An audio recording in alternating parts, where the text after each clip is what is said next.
Hello friends, आज हम इस वीडियो में बीपीएससी टीआरई 4.0 क्लास 1 to 5 के लिए महत्वपूर्ण 20 प्रश्नों को सॉल्व करेंगे। सेट नंबर है 2। इससे पहले ऑलरेडी हमने एक सेट करा रखा है, उस वीडियो का लिंक डिस्क्रिप्शन में दिया हुआ है या फिर प्ले लिस्ट में जाके आप देख सकते हैं। साथ ही साथ अगर इन सभी का पीडीएफ फाइल चाहिए तो हमारा टेलीग्राम चैनल ज्वाइन कर सकते हैं, लिंक डिस्क्रिप्शन में दिया हुआ है। ठीक, तो चलिए फिर शुरू करते हैं और देखते हैं आज का पहला सवाल। आज का पहला सवाल है, 6,200 रुपया 8% वार्षिक साधारण ब्याज दर पर निवेश किए गए, यदि 5 वर्षों बाद वह राशि निकाल ली जाती है और आधी राशि को शेयर बाजार में निवेश कर दिया जाता है तो शेष बची राशि कितनी होगी। सिंपल सा सवाल है, क्या करना होगा हमें। तो देखिए ध्यान से, यहाँ पे बोला जा रहा है 5% के 5 सालों के बाद, और एक साल में मुझे कितना मिल रहा है 8%, अर्थात 5 सालों के बाद मुझे कितना मिलेगा रिटर्न के रूप में 40%। ठीक ना, तो कुल मिला के मुझे कितना मिलेगा 140%। तो हम कह सकते हैं कि 6,200 रुपया ये कितना परसेंट है, ये 100% के बराबर है, तो 140% कितना होगा। सीधी सी बात है, 6200 या 6,200 रुपया हमारे लिए 100% के बराबर है, तो 5 साल के बाद मुझे कितना मिलेगा, 100 तो मेरा ही था, 40% एक्स्ट्रा मिलेगा, क्योंकि हर एक साल आपको 8% ब्याज के रूप में मिल रहा है, तो 5 साल में आपको 40% मिलेगा, अर्थात 140% मिलेगा, यानी कि टोटल जो बैलेंस हमको मिलेगा वो 140 मिलेगा। ठीक, आप चाहें तो ऐसे निकालेंगे तो आपको ब्याज मिल जाएगा। अगर 100 से डिवाइड करके अगर 40% ही निकालेंगे तो आपको क्या मिलेगा, यहाँ पे ब्याज सिर्फ मिलेगा, क्योंकि हमको चाहिए मिश्रधन चाहिए, अमाउंट चाहिए। तो इसके लिए हम लोग क्या करेंगे, सीधा 140 से मल्टीप्लाई कर लेंगे तो हमें मिल जाएगा टोटल अमाउंट। देखिए 2 जीरो से 2 जीरो कट जाएगा, क्या बचेगा मेरे पास, 0, 14 दूनी 28, हाथ में 2 और 14 छक 84 और 2 86, 8,680 रुपये मुझे कुल अमाउंट मिलेगा 5 साल के बाद। अब इससे कहा जा रहा है कि आधी राशि हम कहाँ निवेश कर रहे हैं, शेयर बाजार में, तो इसका आधा कर दीजिए तो क्या निकल जाएगा, 2 चौक 8, 2 तिया 6, 2 चौक 8 और 0, 43 40, 4,340 रुपया आप इन्वेस्ट कर रहे हैं शेयर बाजार में, और आधा राशि जो बच रहा है वो पूछ रहा है आपसे क्या होगी, शेष राशि बची राशि जो है वो क्या है, तो वही 4,340 रुपया होगा। तो इसका सही आंसर क्या हो जाएगा, ऑप्शन नंबर ई, उपयुक्त में से कोई नहीं, क्योंकि कोई भी ऑप्शन यहाँ दिख नहीं रहा है, अर्थात ई ऑप्शन यहाँ पे सही होगा। ठीक, अब चाहे तो सिंपल इंटरेस्ट के माध्यम से भी हम निकाल सकते हैं। सिंपल इंटरेस्ट का फॉर्मूला क्या होता है, P गुना T गुना R/100। ठीक है, तो यहाँ से आपका क्या निकल जाएगा, यहाँ से भी आपका ब्याज निकल जाएगा, और फिर आपका जो मूलधन है उसमें जोड़ देंगे तो मिश्रधन निकल जाएगा आपका। तो देखिए P कितना है 6,200, टाइम कितना लग रहा है 5 साल, और रेट कितना है 8% डिवाइडेड बाई 100। तो अब देखेंगे कि 8 × 5 = 40, तब कह सकते हैं 6,200 गुना 40/100। ठीक है, तो देखिए वही चीज़ आया था कि नहीं, ब्याज के रूप में जो हम निकाल के यहाँ दिखा रहे थे शुरू में। ठीक, चलिए आगे देखते हैं। अगला सवाल है, 2.1/5 को किस संख्या से गुना करने पर गुणनफल के रूप में 5.2/5 प्राप्त होगा। ठीक है, देखिए जब भी सवाल देता है ना, अगर इक्वेशन आप बैठा लेते हैं तो आधा काम आपका हो जाता है। देखिएगा ध्यान से, कह रहा है कि 2.1/5 में किस संख्या से गुना किया जाए, तो मान लेते हैं कि x संख्या से हम गुना करते हैं तो गुणनफल के रूप में मुझे 5.2/5 प्राप्त होता है। सिंपल सा कॉन्सेप्ट है, इसे क्या करेंगे, पहले सॉल्व कर लेते हैं। 5 दूनी 10 और 1 11/5 हो जाएगा, इधर x है इक्वल टू 5 25 और 2 27/5। ठीक, तो ये 5 से 5 क्या हो जाएगा, कैंसिल आउट हो जाएगा, तो x बराबर क्या हो जाएगा 27/11। ठीक है, तो देखिए कहाँ पे ऑप्शन दिख रहा है, यहाँ पे दिख रहा है पहला ऑप्शन 27/11, ये ऑप्शन यहाँ पे बिल्कुल ही सही होगा। ठीक है, ये दे रखा है 2.15/11। ठीक है, 11/27 तो होगा नहीं, तो 2.5/11 दे रखा है। इस वजह से सॉल्व आगे करके देखिए क्या आता है, 11 दूनी 22 बचा 5, तो 5/11, 2.5/11 होगा। तो यहाँ भी देखिए दे रखा है 2.5/11, अर्थात ए और बी दोनों ऑप्शन यहाँ पे बिल्कुल ही क्या होगा, सही होगा। ठीक है, जल्दबाजी नहीं करेंगे, ऑप्शंस को भी देखेंगे ध्यान से, क्योंकि उपयुक्त में से एक से अधिक ऑप्शन दे रखा है जो आपको कन्फ्यूज करेगा, खास करके मैथ के सवालों में। ठीक, चलिए आगे देखते हैं। अगला सवाल है, कविता, रजिता और हरिता की वर्तमान आयु का अनुपात 4:7:9 है। 8 वर्ष पहले उनकी आयु का योग 56 था, उनकी वर्तमान आयु वर्षों में ज्ञात कीजिए। ठीक है, तो देखिए बनाने के यहाँ पे कई अप्रोच हो सकते हैं, लेकिन यहाँ पे जो पहला अप्रोच ये हो सकता है आपका या मेरा भी, तो ये कह सकते हैं कि मान लेते हैं कि इसका जो कविता का जो वर्तमान आयु होगा वो 4x होगा। ठीक, रजिता का 7x होगा, और हरिता का 9x होगा। ये वर्तमान का उम्र होगा ये। अब इसमें से कह रहा है 8 साल पहले, तो सभी में क्या करेंगे आप 8 साल घटा देंगे और सभी का योग अगर निकालें तो 8 साल पहले कितना होगा, 56 साल होगा। ठीक है, ये सब सॉल्व जब करेंगे तो क्या निकलेगा, 9 7 16 4 20x और 8 या 24 इक्वल टू 56, अर्थात 20x इक्वल टू निकाल सकते हैं 56 प्लस 24, या फिर x बराबर निकाल सकते हैं 56 24 कितना हो जाएगा, 56 4 60 और 20 80 डिवाइडेड बाई 20, अर्थात x बराबर निकल जाएगा 4। ठीक है, तो यहाँ पे देखेंगे वर्तमान एज हम कितना माने थे, 4x माने थे, तो 4x मानेंगे तो कितना हो जाएगा ये 4 चक 16।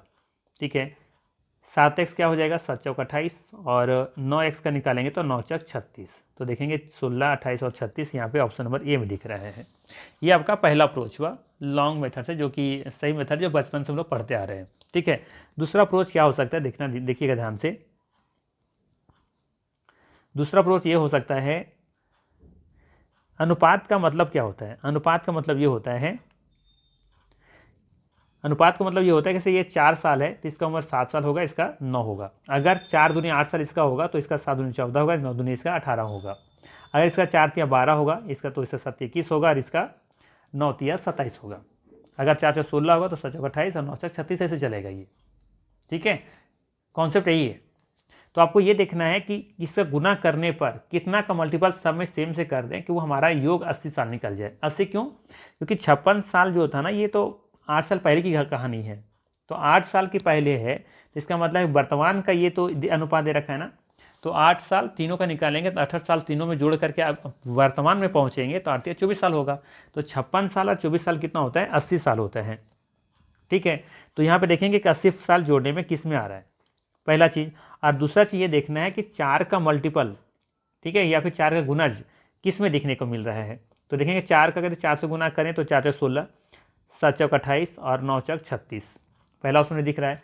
बी में देखिए क्या कहानी है, अगर 4 गुना 5 से करते हैं तो 4 पचे 20, ठीक है, 7 पचे 35 और 9 पचे 45, ये भी गुणज मिल रहा है सही से। अब सी ऑप्शन में देखेंगे आप, तो यहाँ पे देखें 4 का 4 से 16 होता है, लेकिन 7 गुणज में ये 35 नहीं है, तो ये 110% गारंटी कि कभी नहीं होगा। सी ऑप्शन आप यहाँ से अनुपात से बता सकते हो कि ये कभी नहीं होगा, क्योंकि ये जो अनुपात ये अनुपात का मतलब ये होता है कि इसी अनुपात से आगे बढ़ेगा।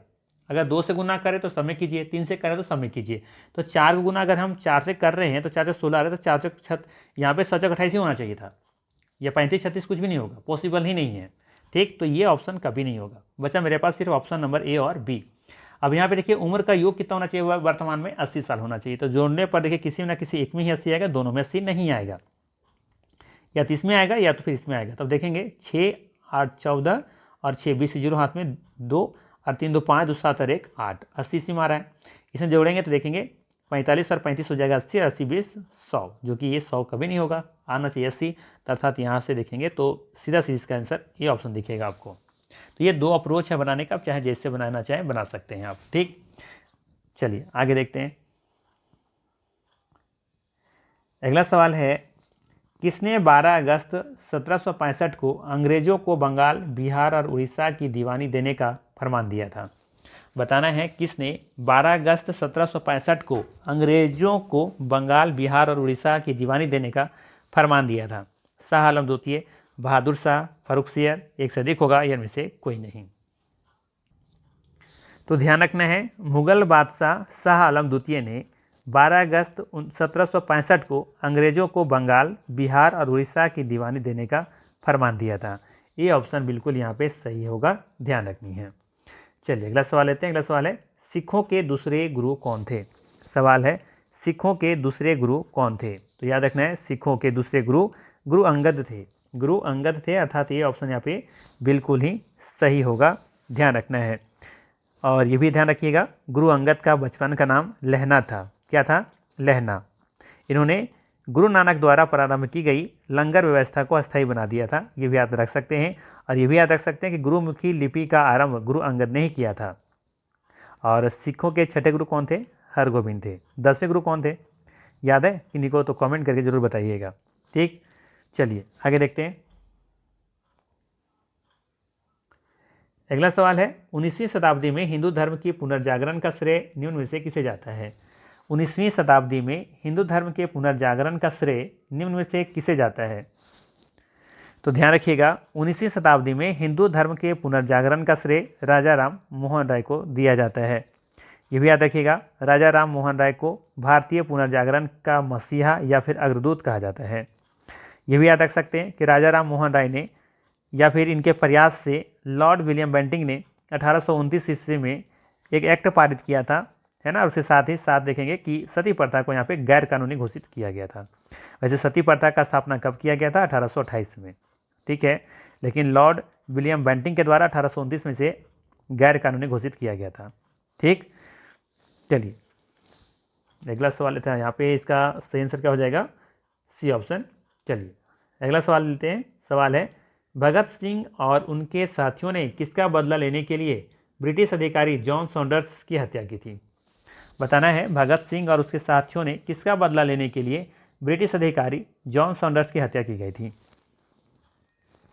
तो याद रखिएगा भगत सिंह और उनके साथियों ने लाला लाजपत राय की मौत का बदला लेने के लिए ब्रिटिश अधिकारी जॉन सॉन्डर्स की हत्या की थी, ठीक। 1919 के भारत सरकार अधिनियम के तहत यह व्यवस्था की गई थी कि 10 साल के अंतराल पर एक आयोग का गठन किया जाएगा, जिससे यह देखना होगा कि भारत की शासन व्यवस्था में किसी प्रकार के सुधार की भी आवश्यकता है या नहीं है। इन्हीं बातों को ध्यान में रखते हुए समय से पहले भारतीय वैधानिक आयोग का गठन 8 नवंबर 1927 ईस्वी में ब्रिटेन में गठित किया गया था, जिसका अध्यक्ष कौन थे, जॉन सैमन थे। सैमन आयोग भारत में देखेंगे कि 1928 ईस्वी में बम्बई आए थे, है ना। इसमें देखेंगे कि सैमन आयोग में कुल 7 सदस्य शामिल थे, इसमें 7 सदस्य शामिल थे और सभी क्या थे, अंग्रेज थे।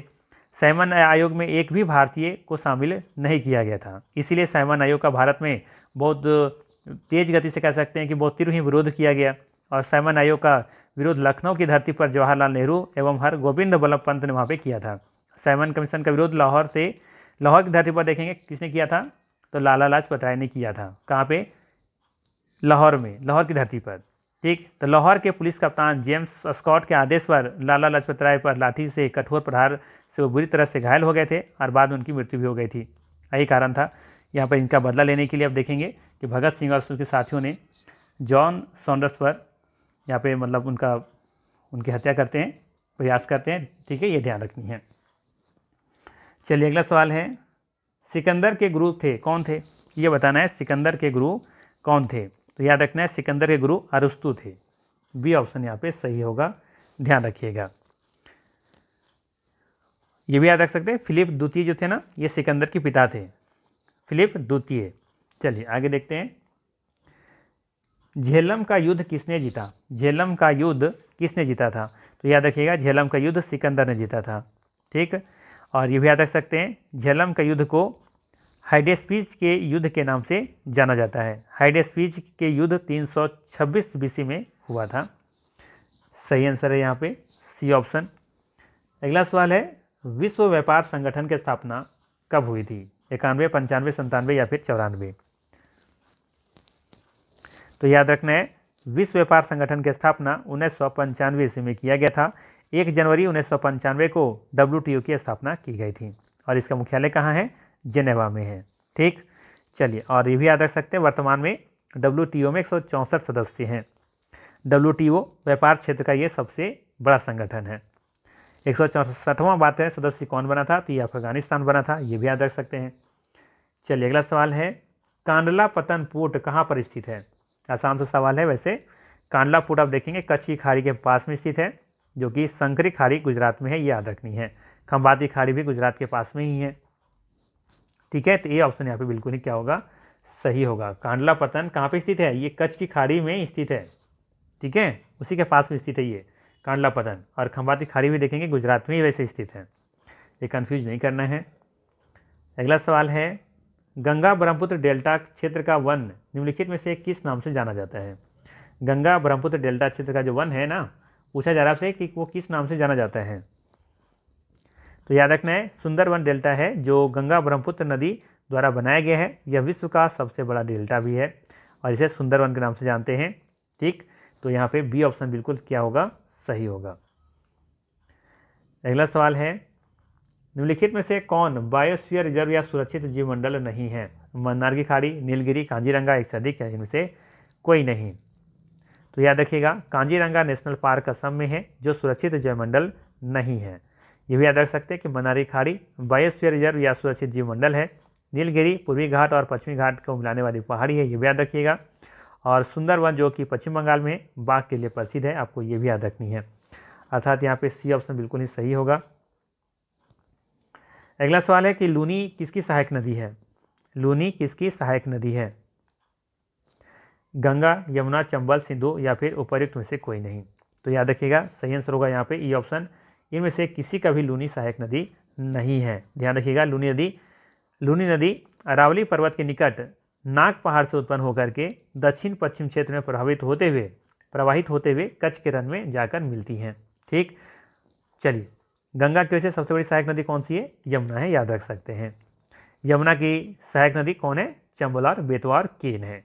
कौन कौन? यमुना की सहायक नदी किस कौन कौन से हैं? चंबल, बेतवा, केन। और यमुना किसी सहायक नदी है? ये गंगा की है। यमुना की सहायक नदी कौन सी है? तो चंबल, बेतवा, केन। ये तीन का नाम महत्वपूर्ण है, याद रखनी है।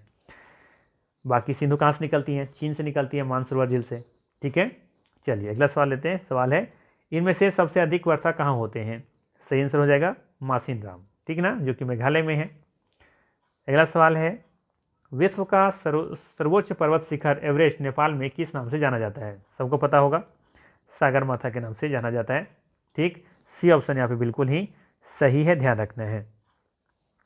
बात करें एवरेस्ट की ऊंचाई कितनी है? तो 8,848.86 मीटर है, याद रखनी है। चलिए अगला सवाल लेते हैं। अगला सवाल है, भारतीय संविधान की सबसे बड़ी विशेषता क्या है? भारतीय संविधान की सबसे बड़ी विशेषता क्या है? तो याद रखना है, भारतीय संविधान की सबसे बड़ी विशेषता ये है कि ये सबसे बड़ा संविधान है हमारे पास, अर्थात बी ऑप्शन यहाँ पे सही होगा, ध्यान रखनी है।